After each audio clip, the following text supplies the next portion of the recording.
Alors, l'étude qu'on va faire ce soir, c'est concernant ce qui s'est passé après l'ouverture de la mer. Donc, en fait, dans notre paracha, on voit que les bénis Israël quittent l'Égypte. Ils vont devant le fameux, la mer Rouge, et ils sont poursuivis par les Égyptiens. On connaît tous que Dieu fait le miracle à travers Moshe d'ouvrir la mer en 12 pour passer tous les bénis Israël. Et après que les Égyptiens sont engloutis par l'eau qui s'est refermée, eh bien, en réalité, sur le rivage, il y a toute la richesse de l'Égypte qui sont venus avec dans leur carrosse, dans leur charrette, avec leurs chevaux. Et donc, en fait, les bénis Israël, lorsque la mer s'est refermée, ils voient tout cet argent et tout cet or. Et donc, ils ramassent énormément d'argent à ce moment-là, au point de dire qu'en réalité, Bizatayam, c'est-à-dire le butin qu'on a récupéré au moment de la traversée de la mer, était beaucoup plus important que le butin qu'on a pu récupérer en Égypte. On sait très bien que lorsque les bénis Israël devaient sortir d'Égypte, on le verra pourquoi, Dieu a mis énormément d'importance au fait de récupérer, de demander de l'argent, de l'or, des vêtements aux Égyptiens, parce que c'était une promesse qu'il avait faite à Abraham.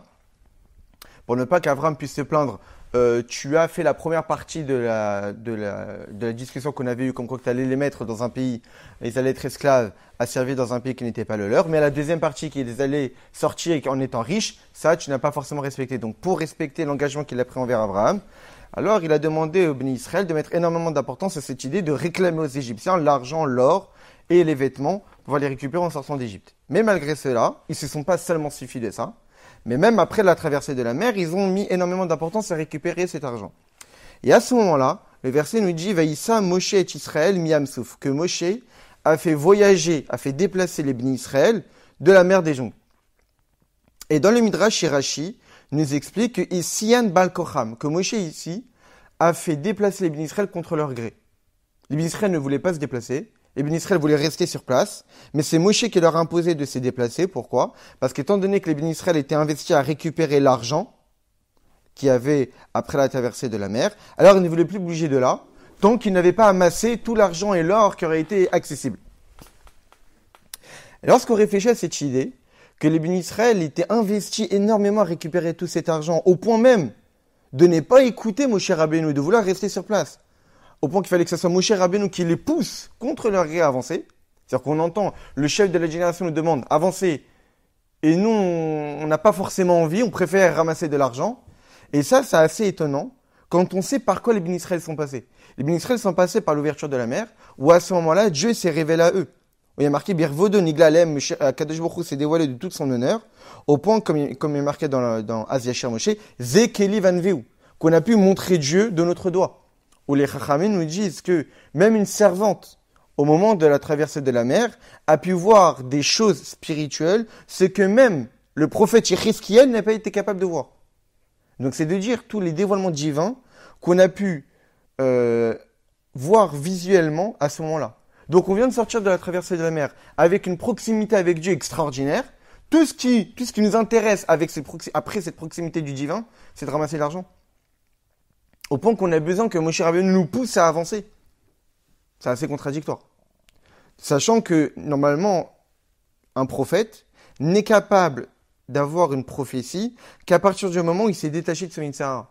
Donc là, les bénis Israël, ils ont connu un niveau de prophétie extrême au moment de la traversée de la mer. Ils ont vu plus ou moins Dieu. Ils ont été capables de pointer du doigt Dieu, Zekeli Merdiou, voici notre Dieu. Donc normalement, ce qu'on a une prophétie, c'est que si on a été capable d'avoir une prophétie, c'est qu'on s'est forcément détaché de notre mauvais penchant. Et juste après, ils sautent sur l'argent et l'or. Au point même de pas écouter directement les indications de Moshe Rabbeinu. Donc là, ça paraît contradictoire.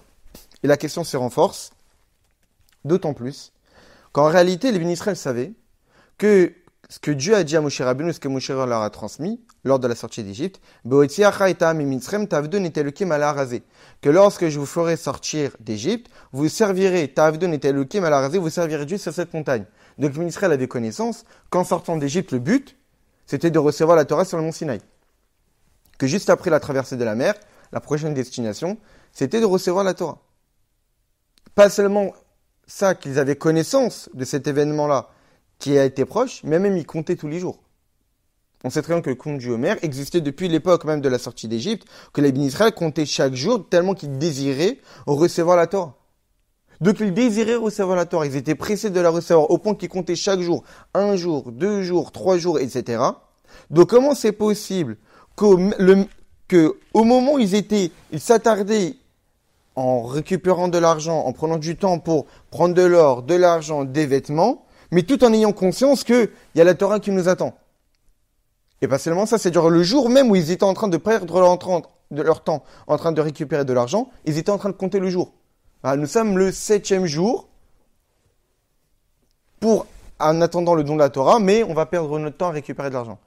Donc comment on peut avoir à la fois cette envie de recevoir la Torah, donc cet empressement, mais tout en ne pas être dérangé par le fait de perdre son temps à récupérer de l'argent. On est donc obligé de dire que leur volonté de ne pas abandonner cette richesse-là ne prenait pas forcément de l'importance qu'ils mettaient à l'argent ou à l'or, en tant que tel, mais plutôt par rapport à l'importance de prendre cet argent parce que c'était la volonté de Dieu pour eux. Les bénis Israël considéraient, on va l'expliquer pourquoi, qu'en réalité, Dieu attendait d'eux de récupérer cet argent et cet or. Donc pour eux, en réalité, c'était pas perdre du temps pour rien, c'était accomplir la volonté de Dieu. Et c'est ça en réalité l'explication que c'était Baal Kocham contre leur gré. Qu'est-ce que ça veut dire que c'était contre leur gré? C'est que les bénis Israël, justement, ne voulaient pas se détacher du dévoilement divin qui a eu lors de la traversée de la mer, au point que ces dévoilements divins-là les ont empressés à récupérer l'argent. Donc c'était pas contradictoire. Comment on a pu avoir cette prophétie, ces dévoilements divins lors de la traversée de la mer, et juste après être capable de perdre son temps à récupérer de l'argent? Mais non, l'un entraîne l'autre. Étant donné qu'ils récupéraient l'argent et l'or qui était sur le rivage après que les Égyptiens ont été engloutis, c'était pour eux la volonté de Dieu qui s'exprimait ici. Dieu attendait de nous qu'on récupère cet argent-là. Et pour quelle raison on a eu cette envie au point d'être capable de perdre notre temps? Parce que justement, vu qu'on a connu ce dévoilement divin extraordinaire lors de l'ouverture de la mer, donc cette proximité au divin nous a poussé à vouloir accomplir la volonté de Dieu de la meilleure des manières possibles. Au point d'être capable de perdre son temps, entre guillemets, et de s'attarder à accomplir cette mitzvah-là de toutes ses forces. Et en réalité, ça peut être expliqué d'après la halakha. Lors de la délivrance d'Égypte, il y avait marqué l'ordre Veishalu ish metereu kli kesef uklizav, que les bénis Israël avaient l'obligation de Dieu de demander aux Égyptiens leurs ustensiles d'argent et d'or. Le but était de quoi? Non seulement de récupérer un grand butin, mais comme on l'a dit, venitzaltem et misrem, c'est de vider l'Égypte. L'idée, c'était pas seulement de s'enrichir, mais de même jusqu'à vider l'Égypte de toute sa richesse. Au point que les Chachamim ont dit Kimtsuda shen badagan et Kimtsula shen badagim, comme une grange vidée de ses céréales ou comme un filet vidé de ses poissons. Donc le but, c'était d'atteindre cette idée de vider complètement l'Égypte de toute sa richesse, or, argent et vêtements. D'après cela, lorsque les bénis Israël ont vu après la traversée de la mer, toutes ces richesses-là qui restaient, parce que eux, ils avaient l'intention de vider l'Égypte. Donc, ils considéraient qu'avec tout l'argent ramassé lors de la sortie d'Égypte, ils se disaient qu'ils avaient vidé. Arrive la traversée de la mer, ils voyaient toutes ces richesses. C'est donc en réalité, on n'a pas fini d'accomplir l'ordre de Dieu de vider l'Égypte. Donc, lorsqu'ils ont vu toute cette richesse-là, ils se disent qu'on devait continuer à accomplir cette mitzvah-là que Dieu nous avait incombé lorsqu'on était en Égypte, de vider l'Égypte. Donc on avait l'obligation de s'investir à récupérer tous ces butins parce que c'était finaliser la mitzvah de Vinitzaltem et Misraim, de vider l'Égypte. Toutefois, le fait de s'attarder à récupérer tout cet argent, même si c'est par d'une bonne intention, d'un autre côté, ça retarde l'arrivée pour le don de la Torah. Mais en réalité, le fait de voyager immédiatement pour recevoir la Torah, ça, ils n'ont pas reçu d'ordre. Dieu leur a jamais empressé à aller tout de suite recevoir la Torah. Dieu, c'est comme si il leur avait raconté, après la sortie d'Égypte, nous allons avoir une rencontre spéciale où je vais vous enseigner la Torah, je vous donnerai la Torah. On leur a pas précisé de date, on leur a pas dit que c'était imminent, on leur a juste dit que ça allait arriver. Donc, vu qu'ils avaient cette idée que ils allaient recevoir la Torah, sans forcément qu'on leur a donné une date précise, donc c'était pas du tout contradictoire au fait de prendre son temps pour récupérer l'argent, puisque là on est une mitzvah immédiate à accomplir, On a une autre qu'on sait que ça va arriver, on ne nous a pas donné de date, on ne nous a pas dit qu'il fallait s'empresser pour pouvoir y aller, donc c'est pas du tout contradictoire. Et donc en réalité, cette idée de se dire qu'on va recevoir la Torah n'empêchait pas le fait de prendre son temps pour récupérer tout le butin. Et donc a priori pour l'instant, on a compris les intentions des bénis Israël qui étaient tout à fait positives et non pas juste s'enrichir, mais c'est tout simplement accomplir la volonté de Dieu qui est de vider l'Égypte. Ils pensaient qu'ils avaient vidé l'Égypte, mais en regardant toutes ces richesses, ils ont tout de suite compris qu'en réalité, de l'argent était encore gardé par les Égyptiens. Et là, il fallait justement finaliser cet ordre-là, ce qui n'est pas contradictoire avec le don de la Torah qui attend, puisque aucune date n'avait été donnée, et Dieu ne leur a pas précisé qu'il fallait s'empresser pour cela. Très bien. Mais le rabbi de continue qu'en réalité, cette réponse n'est pas suffisante. Pourquoi ? Parce que si Moshe leur a ordonné qu'il fallait s'éloigner de la mer et qu'il fallait avancer, donc de là, ils auraient dû comprendre que si Moshe Rabbeinu, qui est le chef de la génération, leur demande d'agir de la sorte, c'est que c'est pas de lui-même. C'est que forcément, c'est sous ordre de Dieu. C'est Dieu qui indique cela. Et donc, en réalité, la question revient. Même si tu parles d'une bonne intention, de vouloir accomplir la volonté de Dieu, mais là, il semblerait qu'il y ait une nouvelle volonté de Dieu. Toi, tu parles d'une bonne intention pour récupérer tout l'argent qu'il y a après la traversée de la mer, pour pouvoir finaliser la volonté de Dieu de vider l'Égypte. Mais là, tu as le chef de la génération qui t'indique, allez, on avance. Donc, ne continue pas à rester là. Comprends que là, il faut se déplacer. Que Dieu attend de toi un autre comportement. Pas celui que tu croyais être positif à ce moment-là. Jusqu'à maintenant, tu l'as fait. Il fallait agir de la sorte. Tu as eu raison de récupérer tous ces butins-là pour pouvoir finaliser le fait de vider l'Égypte. Mais pour autant, lorsque Moshe Rabbeinu t'adresse la parole et te dit on avance, c'est qu'il fallait avancer. Mais pourtant, le verset nous dit que Moshe Rabbeinu les a fait avancer contre leur gré. Donc, ils voulaient continuer à rester. Mais comment ça peut être compréhensible, une chose pareille ? Alors, l'explication, c'est quoi ? C'est que même si les bénis Israël savaient que le voyage vers le mont Sinaï pour recevoir la Torah, c'était par ordre de Dieu, non pas par idée nouvelle de Moshe Rabbeinu, mais ça provient évidemment par ordre de Dieu. Malgré cela, les bénis Israël pensaient qu'il fallait, oui, s'attarder pour le butin, au point même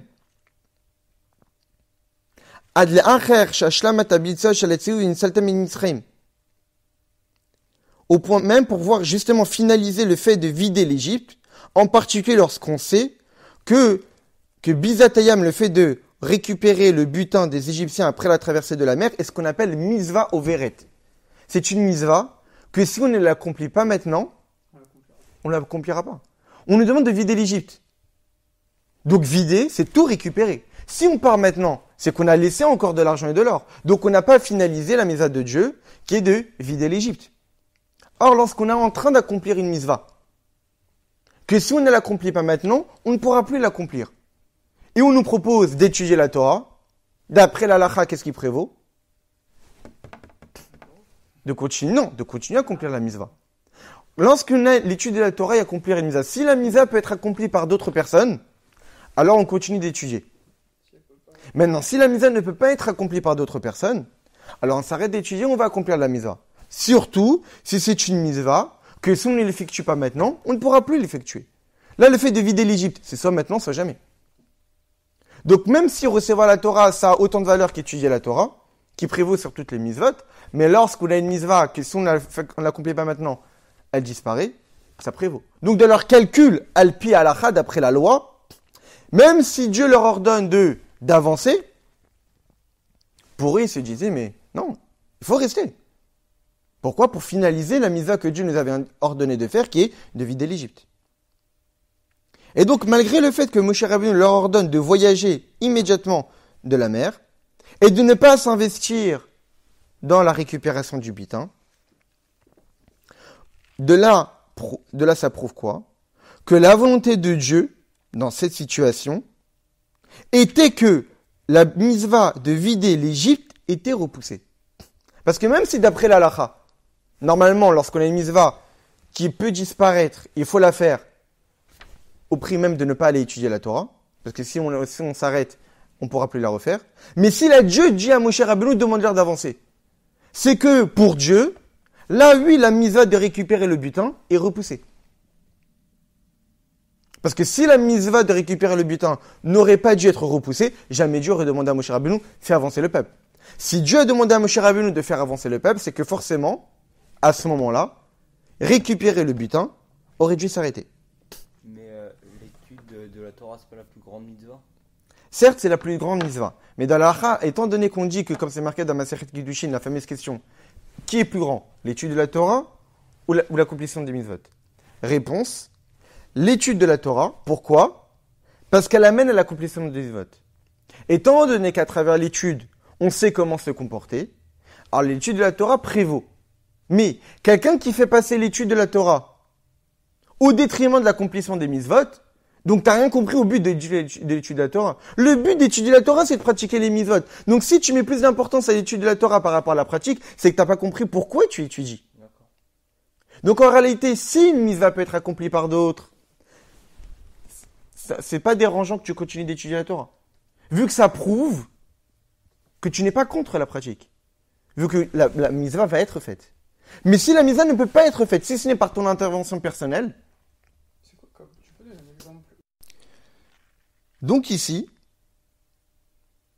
lorsque Dieu indique à Moshe Rabbeinu et Moshe Rabbeinu demande au béni Israël d'avancer, prouve qu'en réalité la mitzvah de vider l'Égypte est repoussée. Malgré le fait que c'est une mitzvah que si on s'arrête maintenant, on ne pourra pas la finaliser. Mais devant l'étude de la Torah, ici Dieu a considéré qu'il fallait quand même avancer. Becholzot, mais malgré cela, ce voyage-là s'est fait Bal Kocham contre leur gré. Parce que d'après leur compréhension, leur connaissance de la Torah, il fallait, d'après la halakha, d'abord finaliser le butin à récupérer, pour ne pas annuler la mitzvah de vider l'Égypte. Donc ça veut dire que malgré le fait que Dieu leur a demandé d'avancer, et que lorsque Dieu s'adresse à nous, que Moshe Rabbeinu s'adresse à nous, et nous demande d'avancer, normalement on aurait dû écouter immédiatement, mais pour autant les bénis Israël n'ont pas réagi immédiatement. Ils ont voulu continuer à récupérer l'argent et l'or des Égyptiens pour finaliser la mitzvah de vider l'Égypte. Comme si qu'en réalité, dans la tête des bénis Israël, eh bien d'après leur calcul à l'achik spirituel d'après la Torah, ça valait plus le coup de s'attarder que même d'écouter l'indication de Dieu, de continuer. Et donc ça a besoin d'être expliqué. Comme c'est qu'en réalité, l'idée que le fait de voyager ici contre leur gré avait une importance. C'était important ici que s'exprime l'idée que se déplacer, c'était pas la volonté propre des bénis Israël. Les bénis Israël, eux, voulaient justement finaliser la mitzvah de vider les Égyptiens. Mais même si Moshe Rabbeinu leur a demandé d'avancer et que ça relevait de l'ordre de Dieu, donc Dieu considérait que ici cette mitzvah-là devrait être repoussée par rapport au fait d'avancer, mais pourtant les bénis Israël sont quand même restés, entre guillemets, entêtés avec cette idée que non. Pour eux, il fallait finaliser la mitzvah. D'après tout ce qu'on vient de dire, on comprend en réalité que l'investissement des bénis Israël dans l'idée de récupérer le butin des Égyptiens, c'était pour pouvoir accomplir l'ordre de vider l'Égypte.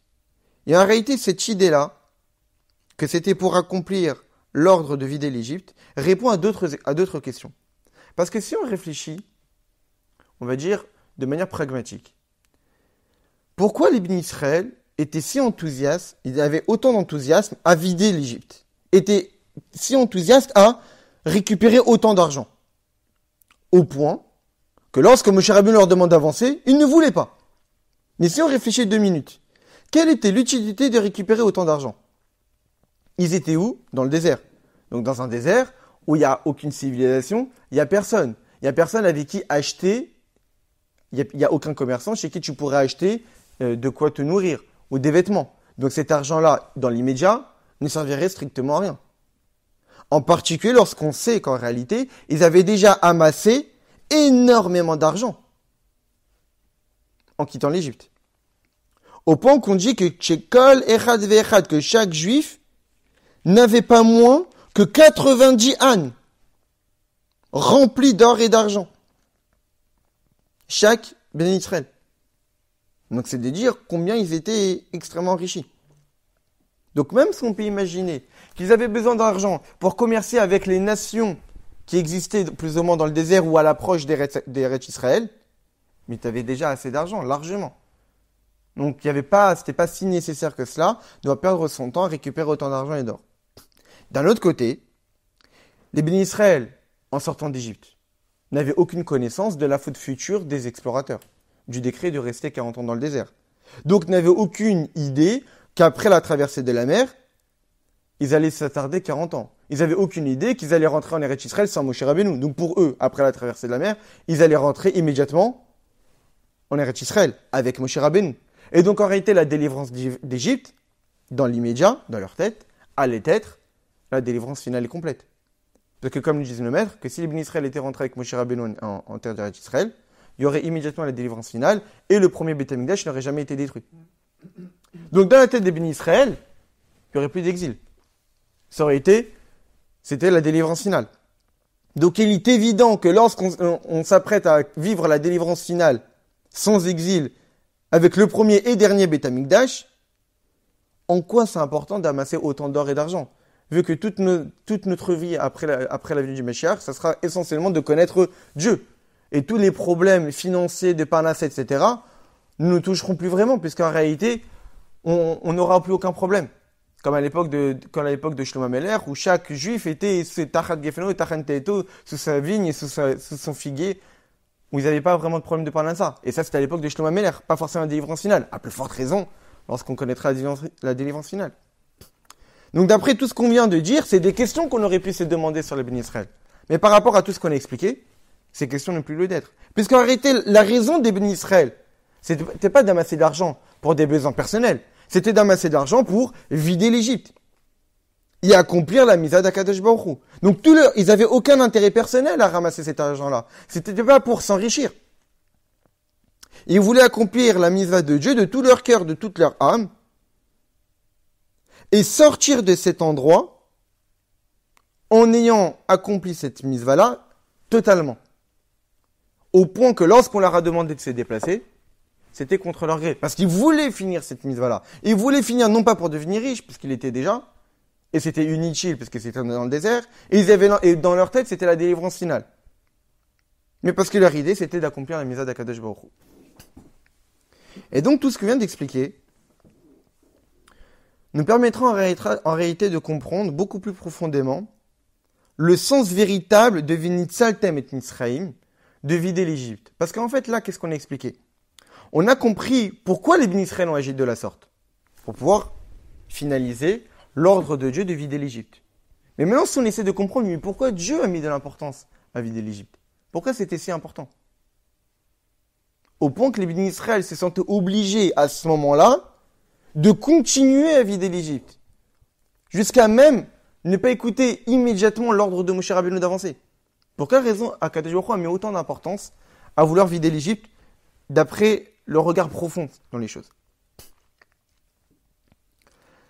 Pourquoi Akadosh Baruch Hu a mis autant d'importance là-dessus? Au point qu'il ne leur a pas laissé la permission aux bénis Israël de délaisser cette mitzvah-là. Akadosh Baruch Hu voulait vraiment que les bénis Israël récupèrent tout l'argent et l'or d'Égypte. Il ne voulait pas qu'ils délaissent ça. On peut délaisser d'autres choses, mais ça, non. Il fallait que ça se fasse. Pourquoi? Parce que c'est en concordance avec la mitzvah de Bal Tashrit. Bal Tashrit, c'est quoi? C'est de ne pas mépriser les biens. Lorsqu'on a des biens, lorsqu'on a de l'argent, on n'a pas le droit de le dépenser d'une mauvaise manière. On n'a pas le droit de se dire que puisque j'ai des biens, je peux ne pas les respecter ou les détruire ou pas les utiliser à bon escient, ou puisque j'ai de l'argent, alors je vais le dépenser comme bon me semble. Bal Tashrit, c'est que lorsqu'une chose existe, il faut la respecter. En particulier l'argent des bénis Israël, vu que la Torah met énormément d'importance à nos biens, à notre argent, parce que nous, ce qu'on en fait, c'est pas pour des choses inutiles et futiles, mais c'est pour servir à Kadosh Baruch Hu.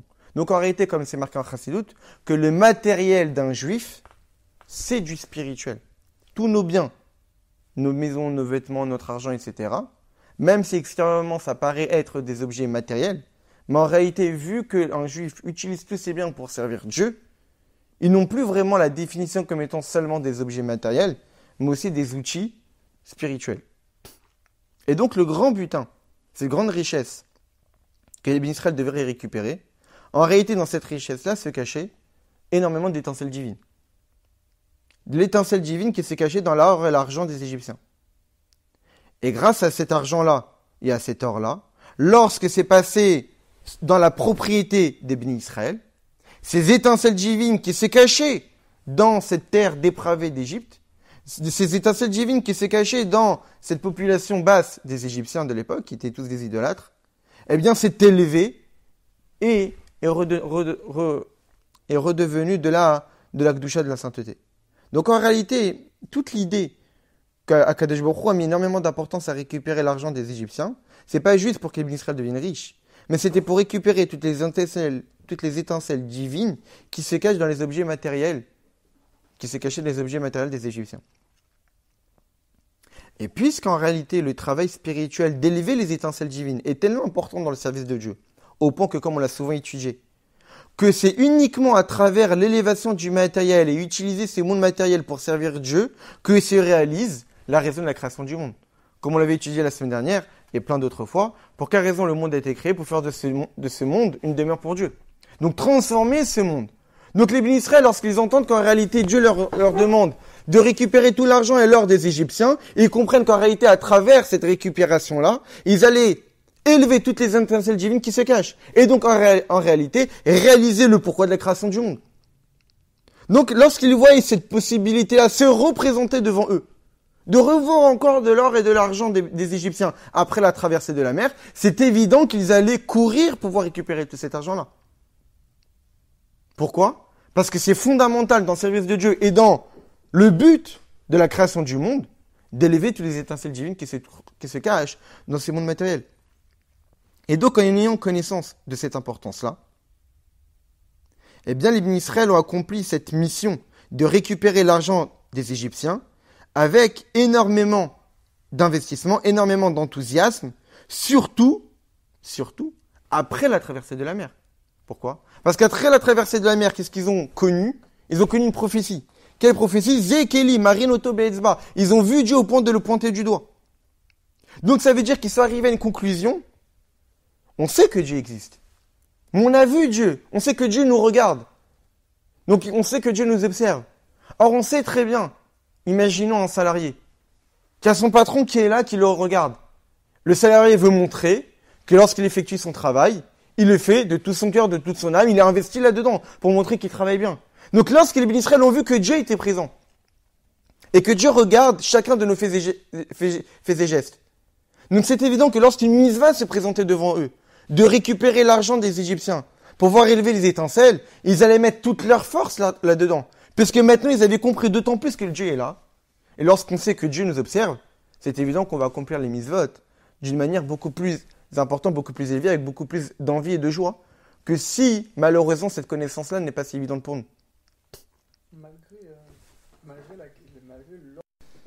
Et donc, maintenant qu'on a compris en réalité l'importance de cette mitzvah-là, de récupérer tout l'argent des Égyptiens, parce que ça permet d'élever toutes les étincelles divines qui s'y cachent, parce que lorsqu'un juif obtient un objet matériel dans ses mains, il le purifie, comme on le voit que lorsqu'on achète de la vaisselle ou quelque chose de neuf, on le trempe au mikvé. Parce que lorsque ça passe dans la propriété de non-juif à propriété de juif, ça change de statut.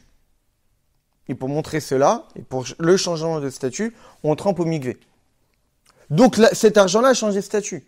Ce n'est plus de l'argent totalement matériel et grossier, mais ça devient des outils pour servir Dieu. Donc c'est extrêmement important, au point même que la réalisation de la création du monde dépend de cela. Et c'est ça en fait l'idée profonde que Sian Baal Kocham, que les bénis Israël ici ont voyagé contre leur gré. Ça ne veut pas dire que les bénis Israël, après avoir traversé la mer, ne voulaient pas se conformer à la volonté de Moshe Rabbeinu. C'est évident qu'ils allaient accomplir la volonté de Moshe. C'est évident qu'ils voulaient accomplir la volonté de Dieu. Et de se déplacer de la mer. Et d'avancer vers le don de la Torah.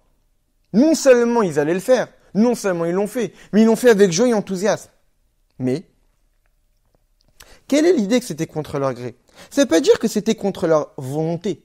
Mais ça veut dire qu'à ce moment-là, ils ont agi avec soumission. Quand on dit Baal Kocham, ça peut être compris de deux manières. Soit c'est je n'ai pas envie de le faire, mais je le fais, donc contre leur gré, ou soit je le fais par soumission. Ça veut dire quoi par soumission? Ça veut dire que c'était contre toute leur réflexion de la Torah. À propos de le fait de vider l'Égypte, étant donné qu'ils étaient totalement investis dans cet avodat Hashem, dans ces services de Dieu-là, de voir raffiner les étincelles qui se cachent dans ce butin-là. Et ils étaient investis de tout leur cœur, de toute leur âme, de toute leur force. Donc se détacher de cette mitzvah-là, c'était une marque de soumission à Dieu. C'était pas contre leur gré. Et ici, ils ont montré une soumission totale, au point qu'ils étaient capables de mettre de côté leur investissement dans l'accomplissement de cette mitzvah pour pouvoir accomplir la nouvelle mission que Dieu leur a indiquée, qui était d'avancer. Pas que les bénis Israël ne voulaient pas faire la volonté de Moshe Rabbeinu, mais que malgré, justement ici la Torah voulait montrer, en réalité, l'effort énorme et l'investissement énorme qu'ils avaient dans l'accomplissement du mitzvah. Que tellement qu'ils étaient investis dans l'accomplissement de l'ordre de Dieu de vider l'Égypte pour élever les étincelles, que pour eux, accomplir une nouvelle mitzvah nécessitait un effort de soumission à Dieu. Donc en réalité, ce n'est pas une marque de critique vis-à-vis des bénis Israël, mais c'est une marque de grandeur. Parce que si les bénis Israël allaient passer rapidement à autre chose, prouve que accomplissement de la mitzvah, ils n'étaient pas totalement investis. Mais mettre l'accent sur le fait que Moshe Rabbeinu a dû les pousser, allons en avance, montre qu'en réalité, ils étaient énormément investis à accomplir la mitzvah de Dieu de vider l'Égypte. Mais ils étaient prêts à changer d'avis et à accomplir la nouvelle mitzvah de Dieu qui est d'avancer, au point de se soumettre à cette nouvelle volonté. Et donc, ils l'ont fait avec joie et avec enthousiasme. Et même plus que cela. Après que Dieu leur a ordonné d'avancer maintenant pour recevoir la Torah, ils savaient, même si c'était quelque chose d'illogique, que allait se finir maintenant l'accomplissement de la mitzvah de vider l'Égypte. Pour eux, c'est illogique, on n'a pas encore fini. Mais Dieu nous demande d'avancer maintenant. Pourtant, Dieu ne nous a pas donné de date pour le don de la Torah. Pourtant, Dieu ne nous a jamais dit jusqu'à maintenant qu'il fallait s'empresser. Mais là, maintenant, Dieu nous demande de faire quelque chose qu'on ne comprend pas. Pourtant, toute la logique de la Torah nous dirait de continuer à récupérer l'or et l'argent. Pourquoi? Parce qu'on investit dans une mitzvah, que si on ne le fait pas maintenant, elle passe. Mais malgré tout cela, malgré toutes les raisons qui pourraient prouver au béni Israël de rester à s'investir à accomplir cette mitzvah-là, ça ne les a pas empêchés à écouter l'ordre de Moshe Rabbeinu qui est découlé de l'ordre de Dieu et d'avancer. Et donc, on m'y mêle automatiquement, puisque Dieu leur a demandé d'avancer, indique que maintenant ce que Dieu attend d'eux n'est plus de vider l'Égypte, mais de se déplacer de cet endroit-là. Et donc ça signifierait que si vous continuez maintenant à récupérer l'or et l'argent des Égyptiens, eh bien vous ne serez plus investis à accomplir une mitzvah. Puisque là, Dieu vous demande d'accomplir une autre mitzvah. Et donc la mitzvah de récupérer le butin de l'Égypte est finie. On donne l'exemple, comme par exemple manger de la matzah. C'est marqué dans le Zohar, on l'avait étudié aussi une fois, que la matzah c'est michla de memnuta. Que la matzah c'est l'aliment de la foi. C'est-à-dire qu'en consommant de la matzah physique, eh bien ça développe la foi, la imuna, la croyance en Dieu. Mais à quel moment la matzah est un aliment de foi qui développe la croyance en Dieu? Pendant la période de la fête de Pessah. Parce que pendant la période de la fête de Pessah, c'est une mitzvah de manger de la matzah. Mais si une personne mange de la matzah après Pessah, il est évident que cette matzah-là, il n'y a aucune zgoula, ça n'apporte aucun surplus de croyance au démon à Kadosh Baruch Hu. Puisqu'en réalité, ce n'est pas la matzah qui est source de croyance en Dieu, mais c'est la mitzvah de consommer la matzah qui est source de mitzvah, qui est source de émouna, qui pourrait développer la émouna chez les juifs. Donc quand on mange de la matzah pendant Pessah, oui, ça développe la croyance en Dieu. Mais quelqu'un qui mange de la matzah en dehors de Pessah, il mange de la matzah, mais il n'accomplit pas ici la mitzvah de Dieu. Et donc ça ne veut pas développer chez lui une croyance supplémentaire en Kadosh Baruch Hu. Juste il s'est nourri. Donc lorsque les bénis Israël jusqu'à maintenant, ils étaient investis à récupérer l'or et l'argent des Égyptiens, et donc d'accomplir la mitzvah de vider l'Égypte pour élever les étincelles divines qui se cachent. ils accomplissent une mitzvah. Mais dès que Moshe Rabbeinu leur a dit, on avance, ça leur a indiqué qu'en réalité, cette mitzvah-là est finie. Et donc, il fallait passer à autre chose. Et que si on n'écoutait pas, et on continuait à accomplir cette mitzvah, en réalité, on continuerait à rien accomplir. Vu que si Dieu nous demande d'accomplir autre chose, c'est qu'ici, la mitzvah n'a plus lieu d'être. À l'image, quelqu'un qui veut manger de la matzah, après Pessah, ce n'est plus une mitzvah. Donc, les effets positifs qui normalement découlent de la consommation de la matzah n'ont plus lieu d'être. Et donc, de là, qu'est-ce qu'on a compris ? On a compris en réalité toute la signification que le voyage ici des Béni Israël était contre leur gré. Non pas que c'était contre leur volonté, parce que les Béni Israël ne voulaient pas écouter Moshe Rabbeinu ou écouter la nouvelle volonté de Dieu. Mais c'est qu'ils étaient tellement investis à accomplir la mitzvah de Dieu que ici, pour pouvoir accomplir une nouvelle mitzvah, cela devait découler de eux d'une marque de soumission. Et ils l'ont fait. Ils ont écouté la volonté de Dieu. C'était pas contre leur gré dans le sens qu'ils ne voulaient pas. Et donc Moshe Rabbeinu leur a poussé, allez, on y va. C'est que ici, les Béni Israël ont fait l'effort d'accepter que Dieu leur demandait d'arrêter d'accomplir une mitzvah, parce que Dieu attendait d'eux ici une nouvelle mission. Et ce petit épisode-là, après la traversée de la mer, qui indique que les Béni Israël devaient s'arrêter d'accomplir une mitzvah, et donc faire une preuve de soumission vis-à-vis de Dieu, et d'aller accomplir une nouvelle, est une source d'enseignement extraordinaire pour nous. Lorsqu'un juif est investi à accomplir une certaine mitzvah, à servir Dieu, eh bien, il doit savoir qu'il doit mettre toutes ses forces dedans. Il doit mettre toute sa vie, toutes ses capacités. Jusqu'à même Bechol Moedecha, comme on dit dans la Tfila. Bechol Evavecha, Bechol Nafshecha, Bechol Moedecha. De tout ton cœur, de toute ton âme, de toutes tes capacités, ou jusqu'à même que tu dois te surpasser de l'accomplissement du mitzvah. Tu dois être capable de sortir de tes limites.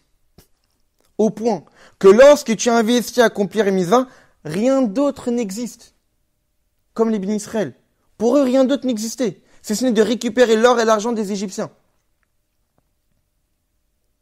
Au point que lorsqu'on te demandera d'aller accomplir une autre mitzvah, il faut que tu ressentes que c'est difficile pour toi. Imaginons quelqu'un qui est en train de prier. Mais le moment de la prière est fini, maintenant il faut aller étudier. Il doit se dire que pour lui quitter la prière, c'est difficile. Parce que tellement qu'il a investi là-dedans, qu'il a mis toute sa vie, il devait ressentir que sa vie dépendait de cette prière-là. Et que lorsque Dieu maintenant attend de lui, maintenant va étudier, ça doit être Baal Koro. Il doit ressentir qu'ici il doit faire une marque de soumission vis-à-vis de Dieu, que d'être capable de quitter cet investissement, cet effort qu'il avait fourni dans cette mitzvah pour passer à une autre. À l'image des Béni Israël, qu'ils étaient tellement investis dans une mitzvah, que lorsqu'on leur demandait d'accomplir une autre, ils ne doivent pas être capables de passer d'une chose à l'autre comme si de rien n'était. On doit ressentir l'effort. Mais pour ressentir ce changement-là, au point de fournir un effort pour passer à autre chose, c'est que forcément, dans l'accomplissement que je faisais au préalable, j'étais investi totalement. Mais, lorsqu'on reçoit l'ordre du Shulchan Aruch, de la Torah, ou même du chef de la génération, qui nous dit que maintenant, il faut s'arrêter de servir Dieu d'une certaine manière, et aller servir Dieu d'une autre manière, alors là, on demande à un juif de faire une chose et ce contraire. D'un côté, chez lui, a priori, doit exister le ressenti que servir Dieu d'une autre manière, accomplir un autre acte, c'est contre sa volonté. Comme on l'a dit. Pourquoi ? Parce qu'il est tellement investi dans ce qu'il est en train de faire, que faire autre chose, c'est une souffrance. C'est contre sa volonté. Je suis investi à étudier la Torah. Je suis investi à accomplir une mitzvah. M'arrêter de ça pour faire autre chose, ça nécessite un effort surhumain, vu que je suis en train de dévoiler toutes mes capacités à l'intérieur. Mais d'un autre côté, il faut aussi ressentir que lorsqu'on te demande d'aller accomplir une autre mitzvah, c'est justement cette mitzvah-là qui va maintenant te faire vivre. À l'image de ce qui est marqué dans Pirkei Avot, Al kochach atachai, contre ton gré, tu vis. C'est quoi contre ton gré, tu vis ? On connaît tous l'explication qu'en réalité, Al kochach atachai va kochach atamet. Il est marqué dans Pirkei Avot que contre le gré de l'homme, la personne vit, et contre le gré de l'homme, il meurt. Pourquoi ? Parce que lorsqu'on est, la Neshama était très bien sous le Kisei Kavod, sous le trône céleste. Et donc, naître dans un monde physique et matériel et grossier, avec autant de perversité, etc., de perversion, tout ça, eh bien, la Neshama voulait pas vivre. Donc, Akorach Hatachai, tu voulais rester là-haut, mais moi je t'oblige à descendre dans ce monde parce que tu as une mission à accomplir. Mais aussi, Akorach Hatamet. Après que le juif ait accompli sa mission ici-bas, y avoir investi tellement d'efforts dans l'accomplissement de Torah et Mitzvot, la Neshama ne veut plus quitter ce monde. Parce qu'elle sait très bien qu'en quittant ce monde, elle ne pourra plus accomplir Torah et Mitzvot. Donc, Akorach Hatamet, non, maintenant ta mission est finie, tu montes là-haut. Donc, quand ici, la Torah nous demande de servir Dieu d'une autre manière. Maintenant, ce que tu faisais jusqu'à maintenant, ça s'arrête et va faire autre chose. On doit considérer que cette étape-là, où j'ai l'impression que c'est contre ma volonté parce que j'étais tellement investi dans faire une première mitzvah, et là on me demande de m'investir dans une autre. Mais c'est à Tachai. C'est comme ça que tu vas vivre. Maintenant, tu vas commencer à vivre à travers cette nouvelle mitzvah. Et c'est uniquement à travers cette nouvelle mitzvah que tu vivras vraiment. Au point que si tu continues à accomplir la mitzvah que tu faisais jusqu'à maintenant, c'est pas elle qui te fera vivre. Parce que si tu continues à accomplir la mitzvah que tu faisais au départ, donc c'est plus contre ton gré. C'est quelque chose que tu as accepté de faire et que tu investis tous tes efforts là-dedans. Mais là, Dieu te demande d'investir dans autre chose. Donc tu t'empêches d'être al-kochach. Et donc d'aller contre ta volonté personnelle d'une certaine manière. Et donc là, tu vivras plus à travers cette première mitzvah. Pourquoi ? Parce que comme on l'a dit, si Dieu te demande d'agir autrement, c'est que ce que tu es en train de faire n'est plus une mitzvah. À l'image des bénis Israël, que lorsque Dieu leur demande avancer, cela signifie que ramasser encore l'or et l'argent des Égyptiens n'est plus une mitzvah. Donc si tu continues, il n'y a aucun bénéfice spirituel qui peut en découler.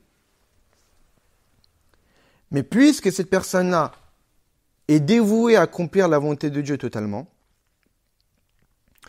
comme cela s'est exprimé lors de la première mitzvah, parce qu'il a mis toutes ses forces là-dedans, eh bien, il va accepter d'accomplir cette nouvelle mitzvah et d'y mettre toutes ses forces à l'intérieur. Et c'est ça, en réalité, l'un des enseignements qu'on peut tirer pour ceux qui étudient la Torah toute la journée ou pour ceux qui travaillent.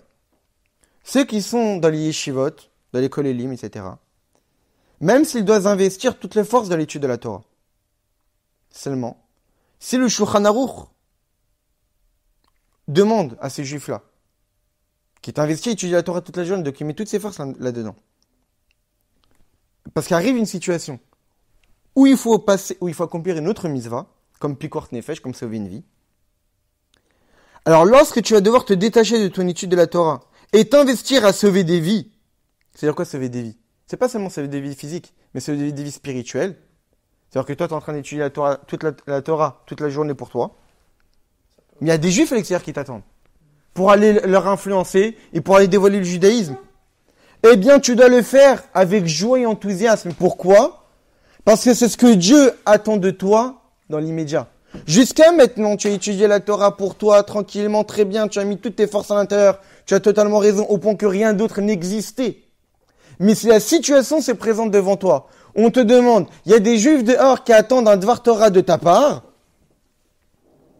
eh bien, tu dois faire l'effort de t'arrêter. Parce que ce que Dieu attend de toi, dans l'immédiat, vu que ça s'est présenté à toi, cette situation, c'est d'aller faire cette nouvelle mitzvah et d'arrêter celle dans laquelle tu t'es investi. Mais la personne pourrait penser. Mais il y a un plus grand plaisir à rester dans son coin et à se dévouer à l'étude de la Torah. Pour quelle raison je vais sortir à l'extérieur ? Évidemment, c'est beaucoup plus tranquille de rester tranquillement avec son sefer, avec sa table, et profiter de la sagesse extraordinaire de la Torah. Sortir dehors, aller voir d'autres juifs, qui peut-être ne sont pas si intéressés que ça par la Torah, et de leur parler de choses que pour toi c'est évident. T'apprends rien en leur donnant. Mais toi, t'aimerais bien découvrir d'autres choses de la Torah. Non, faut sortir. Mais toi, t'as pas envie. Tu préfères kiffer et profiter de la richesse, des secrets de la Torah. Mais en réalité, comme le disent les Chachamim, tout celui qui dit « Enli et la Torah », je n'ai que la Torah, « Afilu Torah enlo », même la Torah il n'a pas. Et là, yesh tzorer betorah begmur chassidim, quelqu'un qui dit « Je veux qu'étudier la Torah ». Mais faire des mitzvot ou faire des bonnes actions, c'est pas trop mon truc. Eh bien, on lui dit que même la Torah, tu n'as pas. Pourquoi ? Parce que si Dieu te demande, maintenant, de faire des bonnes actions, mais tu ne t'arrêtes pas d'étudier la Torah, tu préfères continuer à étudier la Torah, alors que Dieu te demande de faire des bonnes actions, ça prouve que pour Dieu ici, étudier la Torah n'est pas une mitzvah, vu qu'il t'a demandé d'arrêter. Donc, afilu Torah, même la Torah que tu es en train d'étudier n'est plus une Torah. Parce que vu que Dieu te demande d'agir autrement, donc c'est dans l'autre action que Dieu attend de toi qu'il y a la mitzvah. Mais si tu ne veux pas écouter l'indication de Dieu, et tu veux rester encore et étudier la Torah, alors que Dieu attend de toi, de ta présence, de ta disponibilité pour autre chose, bah la Torah que tu es en train d'étudier, c'est pas une Torah. C'est-à-dire la mitzvah l'emporte sur l'étude. Ça veut dire qu'en réalité, l'ordre de Dieu l'importe surtout. C'est-à-dire que même si Dieu nous demande d'étudier la Torah, mais c'est une situation qui se présente devant nous, qui montre, parce que toute Ashgacha pratique, toute providence divine. Et c'est évident que quelqu'un qui est en train d'étudier la Torah, on lui dit, tu sais, en fait, il y a des jeunes qui sont en train de rien faire, il y a quelqu'un qui devait donner un cours, mais il n'est pas venu. Ça te dirait de remplacer? Alors là, se présente devant toi un choix. Soit je reste tranquillement en train d'étudier la Torah, soit de me dire qu'en réalité, peut-être que Dieu attend de moi d'agir ici. De prendre l'initiative et d'accomplir la mission que Dieu attend de moi. Donc en réalité, ça nécessite une réflexion. Comme les bénis Israël. On a la mise devant nous de récupérer l'or et l'argent des Égyptiens. De vider l'Égypte. Et on investit toutes nos forces parce qu'on sait très bien qu'en réalité, c'est à travers l'élévation des étincelles divines qu'on peut faire de ce monde demeure pour Dieu, qui est le but de la création du monde. Mais là, Dieu nous demande d'avancer. Qu'est-ce qu'on fait?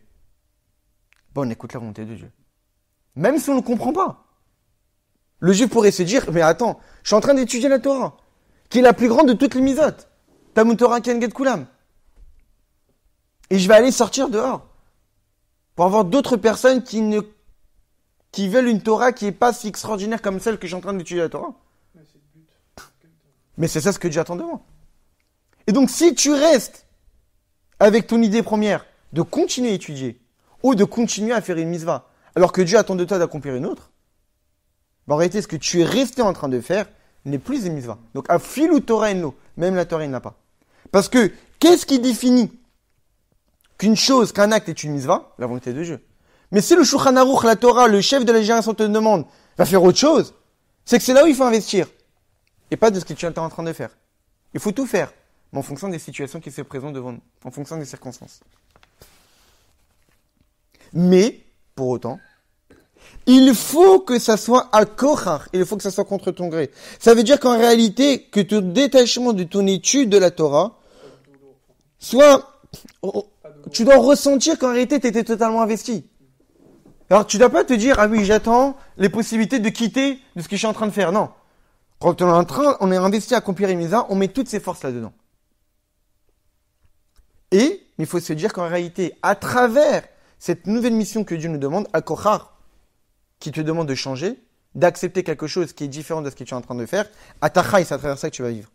Ça veut dire de t'investir à sauver des vies, à diffuser la Torah et le judaïsme autour de toi. Tu dois le faire avec joie et enthousiasme, parce que c'est justement à travers ça que tu peux exister. Parce qu'à tachaï, c'est comme ça que tu existes, c'est comme ça que tu vis. Ne crois pas que c'est uniquement en étudiant la Torah de ton côté que tu te sens existant. Un juif existe lorsqu'il écoute la volonté de Dieu. Si Dieu te demande d'être dans un endroit et accomplir une mitzvah, même si toi tu aurais voulu accomplir une autre mitzvah, eh bien c'est dans celle que Dieu t'a indiqué de faire que tu vivras. C'est dans celle-là que tu seras à tachaï, que tu existeras, et non pas dans la première. Même si les deux sont des mitzvot. Même si le butin et ramasser l'or et l'argent des Égyptiens était une mitzvah. Mais continue à les faire. Continue à ramasser l'or et l'argent. Continue à lever les étincelles. Alors que Dieu te demande d'être autre part, c'est pas dans ça que tu vivras. C'est dans l'autre. Et ça, c'est aussi un enseignement pour ceux qui travaillent. Ou généralement, la majorité de leur temps, Ovdin Tavin, ils font des bonnes actions. Ils travaillent, ils ramassent de l'argent pour donner de la zaka, pour faire des bonnes actions. Eh bien, ils doivent savoir que leur obligation de fixer des moments de Torah, même si la majorité de la journée, ils font des bonnes actions, ça ne doit pas juste être fixé dans le temps. Et donc, pouvoir accomplir la mitzvah d'étudier la Torah un petit moment le matin, un petit moment le soir, et c'est tout. Juste, on a fixé dans le temps. Non. Qu'est-ce qu'on a dit? Lorsqu'on a investi dans une mitzvah, on doit mettre toutes ses forces là-dedans. Donc, lorsqu'un juif, même un juif qui travaille, qui a fixé un moment de Torah, par exemple le lundi soir, au moment de l'étude, rien d'autre n'existe. Au point que si on lui demanderait de faire autre chose à ce moment-là, ça serait un kochar, ça serait contre son gré. Donc, à la fois pour quelqu'un qui toute la journée étudie la Torah, on lui demande à accomplir une bonne action, tu dois être capable de t'arrêter pour accomplir la bonne action parce que c'est ce que Dieu attend de toi. Et même si quelqu'un qui travaille et que toute la journée est en train de ramasser de l'argent avec l'intention de faire des bonnes actions avec, mais lorsqu'on te demande de t'arrêter et de fixer un moment d'étude de la Torah, cette fixation de moment d'étude de la Torah doit être pour toi comme quelque chose qui te définit vraiment, que tu as à fond à l'intérieur, comme quelqu'un qui étudie la Torah toute la journée. Mais si on fait... Et de ces voyages qui étaient contre leur gré, on apprend aussi autre chose. C'est quoi? C'est que si toutes les étincelles qu'il y avait dans l'or et l'argent qui étaient matériels, les Bénis Israël étaient autant investis dans cette récupération de butin pour justement récupérer toutes les étincelles. Parce qu'en réalité, les Bénis Israël, ils avaient déjà récupéré des étincelles. Ils avaient déjà récupéré des étincelles divines en Égypte, en demandant l'or et l'argent et les habits. Donc les Bénis Israël auraient pu se dire, on en a déjà récupéré des étincelles. Donc pas besoin de le faire encore. Et pourtant les Bénis Israël l'ont encore fait. Non seulement ils l'ont encore fait, mais ils ont mis toute leur force là-dedans. Qu'est-ce que là on en déduit? On en déduit qu'en réalité, lorsqu'on nous demande d'influencer des Juifs, on ne doit pas se dire, mais je l'ai déjà fait. Parce qu'un Juif pourrait argumenter, mais j'ai déjà rapproché des Juifs de Torah et Mizot. Donc là, je pourrais avoir la permission de Dieu d'être tranquille et de faire d'autres choses. Et de faire d'autres mitzvot, d'aller étudier la Torah. J'ai déjà rapproché des Juifs de Torah et Mizot. J'ai déjà aidé des Juifs à faire Teshuvah. Donc vu que j'ai déjà fait cet investissement pour les autres, je pourrais m'occuper de moi un peu. Mais ça, c'est une réflexion intellectuelle, logique. Mais cette personne doit savoir qu'on ne doit pas considérer combien de Juifs on a rapproché de Torah et Mizot. Mais à partir du moment qu'il reste un Juif dont on a la possibilité d'atteindre, on n'a pas encore atteint et qu'on n'a pas encore rapproché de Torah et Mizot, alors la personne doit se dire que tant qu'on m'a pas demandé d'arrêter, je continue. Les Bénis Israël avaient déjà récupéré des étincelles divines en Égypte. Mais Dieu ne leur avait pas encore dit d'arrêter de le faire. Donc quand la situation s'est représentée devant eux, ils sont allés le faire. Parce que tant que la mission peut être encore accomplie, je le fais. Maintenant, lorsque Dieu leur a dit, on s'arrête, on avance, là ils se sont arrêtés. Donc le fait de se dire que j'ai déjà récupéré des étincelles divines n'est pas un argument. Parce que les Bénis Israël auraient pu se dire ça. Mais ils ont quand même continué. Et donc c'est pareil pour nous. Que tant qu'on n'a pas eu d'indication de Dieu, du Shulchan Aruch, du chef de la génération, qui nous dit que maintenant on n'a plus besoin de s'investir à l'influence des Juifs qui sont autour de nous, on continue. En particulier lorsqu'on sait qu'un Juif en réalité c'est Olam Malé, c'est un monde entier. Donc lorsqu'on rapproche des Juifs de Torah et Mizvot, on ne rapproche pas seulement un Juif, mais on rapproche un monde entier. Un monde entier n'a pas été raffiné. Pas un individu. Un monde, puisque chaque Juif est un monde en soi. Donc le fait de se dire que j'ai déjà rapproché des Juifs de Torah et Mizvot, et donc je peux me laisser un petit peu de temps et pas forcément m'investir pour les autres, mais chacun qui n'a pas encore été touché, et plusieurs mondes qui n'ont pas été touchés. Et à plus forte raison lorsqu'on sait que si on influence un Juif, si on raffine une étincelle, si on influence un Juif, ce Juif-là aussi va avoir la capacité d'en influencer d'autres. Donc en réalité, avoir la possibilité d'atteindre un Juif, c'est avoir la possibilité d'en atteindre des centaines d'autres. Donc le fait de dire que je me suis déjà investi pour plusieurs et donc je pourrais prendre une petite pause, mais ce Juif-là que tu ne t'investis pas pour lui, que tu n'essayes pas de l'atteindre et de le mettre dans le droit chemin, c'est pas une seule personne que tu ne touches pas. C'est des centaines et des milliers d'autres qui auraient pu être touchés par lui, qui lui influencera d'autres, etc., etc.